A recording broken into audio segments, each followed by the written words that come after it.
Hi everyone. Today I want to talk about both customs in another country and workplace diversity. So I am living and working in Saudi Arabia, and the customs here are very different. The workplace is very diverse. We have people from all over the world that are working here.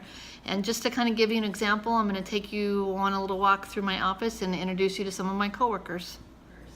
Say hi, Colleen. Hello. So I'm going to introduce you to Jamil in Human Resources. And over here we have Nada John and Tumir, also in Human Resources. So this morning I'm having a meeting with these gentlemen here, Dr. Kayal, Ahmed Al-Zarani, did I pronounce that right? Yes.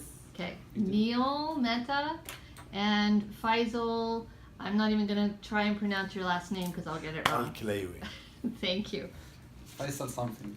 Faisal something, yes, thank you.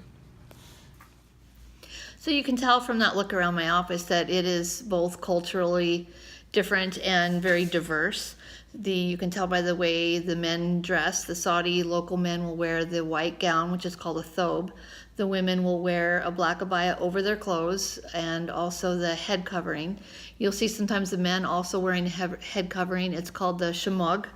And interesting about that particular headpiece is the different colors. They have different styles and different colors, and they all relate to the different tribes that particular family is from. So sometimes you'll see the white, sometimes you'll see the red and white checkered, sometimes you'll see just a small head covering, but those are all interesting differences that you see every day.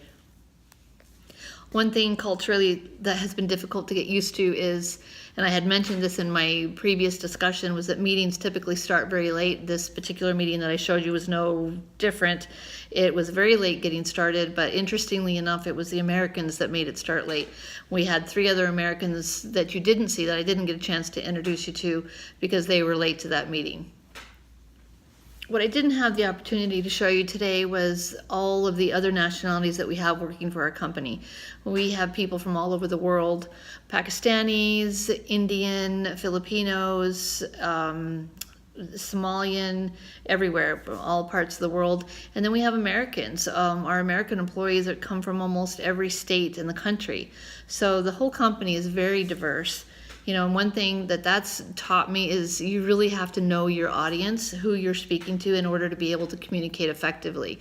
Something that you might say to an American that an American would easily understand, if you're speaking to somebody whose English is not their first language, they might not always get what you're trying to say. So you really have to think about how you want to get your point across and speak effectively to that particular group of people. Being able to work in a company like this, in an environment that is so culturally diverse, has been an invaluable opportunity, and I would highly recommend it. If anybody ever has the opportunity to work for a company like this, you learn so much, and you learn how to work and deal with people from all over the world. But you know, at the end of the day too, you realize that they're not so different. They may come from a whole different place in the world, and they may be completely different from you as far as your religion or your culture.